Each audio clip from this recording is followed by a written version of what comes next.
Hi everyone! So I finally decided to install and explore the Corona renderer. Since I still know nothing about Corona, I decided to follow the easy way here, which means that I didn't set up a scene from scratch, but I opened one of my V-Ray scenes and I converted it to a Corona scene. I was really happy to see that this is made possible with just the click of a button.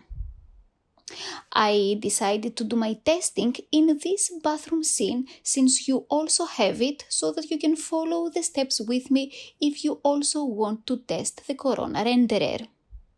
In case you don't have the scene, please visit my website margaritanikita.com, go to the free scenes menu, fill in your email and you can download it.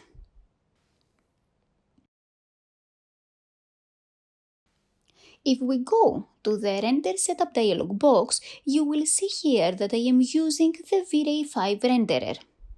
Let's also quickly go through the settings I have set. I am using the progressive image sampler and I have set to do a 5-minute render.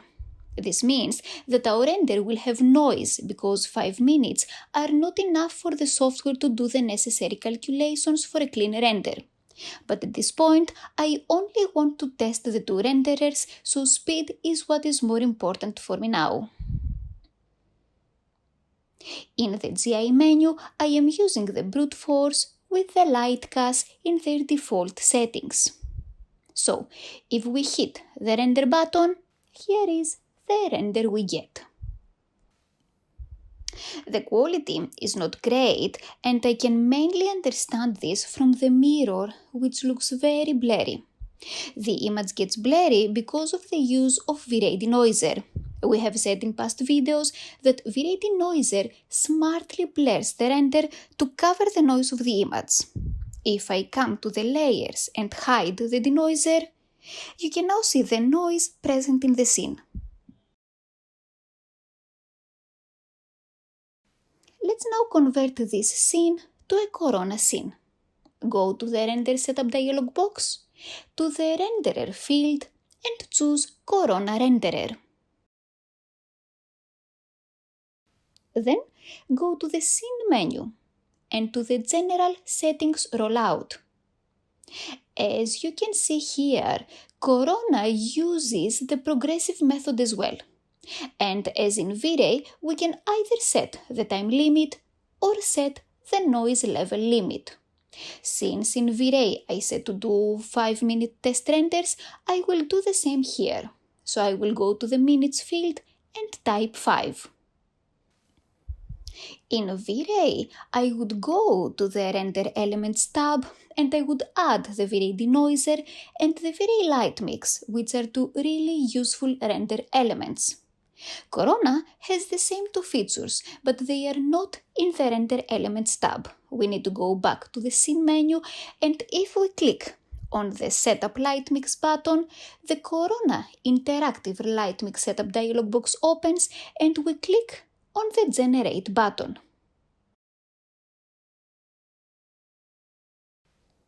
Here is the denoising. Instead of none, select Corona High Quality. To be honest, I haven't yet understood the difference between these three options. I will go more in depth into the Corona settings the following days and I will get back to you. So for now, we are all good with the rendering settings. And now we need to convert the materials, the lights and the cameras to be Corona ones instead of V-Ray. Go to the Corona Render Official toolbar and click on the Corona Converter button. We want everything to be converted, so simply click on the Start Conversion button. And in this warning window, I will click OK.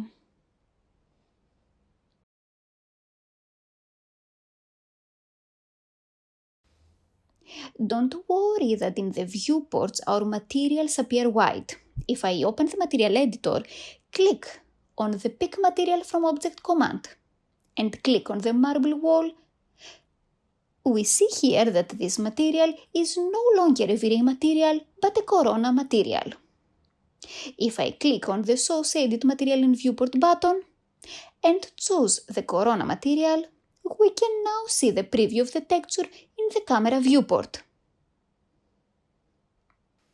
If I select the sun and go to the Modify tab, although it has kept the name V-Ray Sun 001, if you take a close look, the V-Ray Sun is also converted to a corona sun, and the same goes for all the lights in the scene.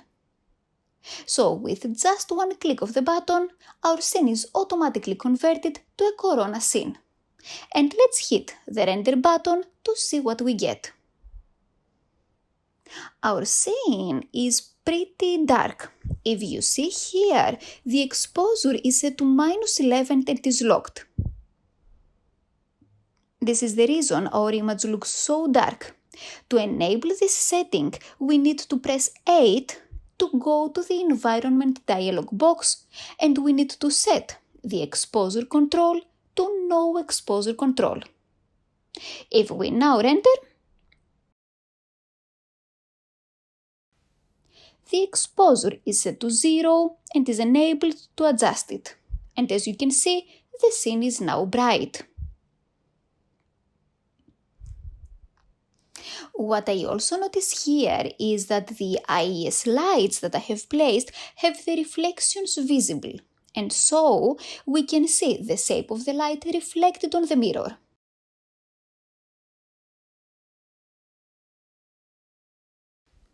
I will select the IES lights and go to the Modify tab. I will disable the Visible in Reflections option, and if I now render, we are all good. We can't see the shape of the light. And let's now see what we have here. Let me start with the light mix menu, which is similar to the V-Ray light mix. So this is a panel where we can see all the lights of the scene and we can adjust the intensity and their color.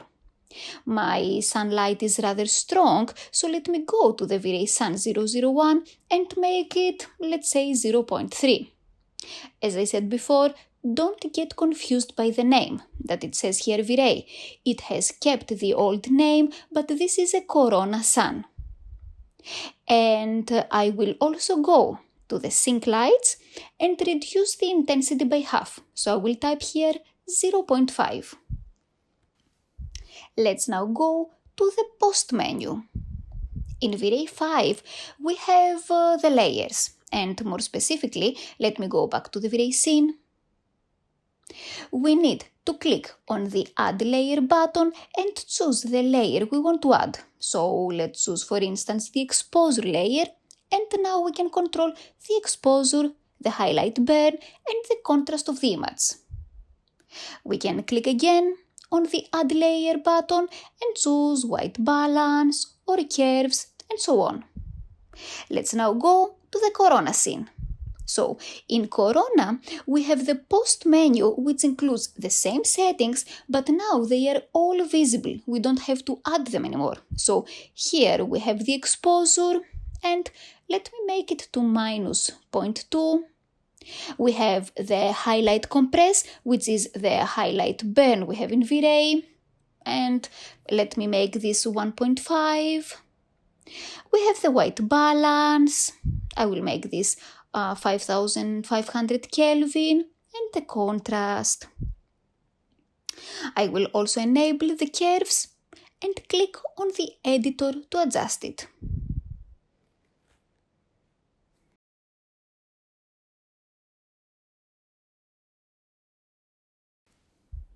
Here is the bloom and glare effect, which I will also enable. There is also the LUT rollout, which I have never before used in V-Ray, but it allows us to change the color of each pixel based on its original value, and so it creates an effect of color grading and of different contrasts. If we click here, there are some templates, and we can also adjust the opacity to control how strong the effect will be. Let me choose the first template and make the opacity 0.2. Now my render looks a bit warmer than before. So The post-processing settings are the same in both renderers and can be found in the frame buffer window. They are just displayed in a different way. Let me now save both renders to compare them.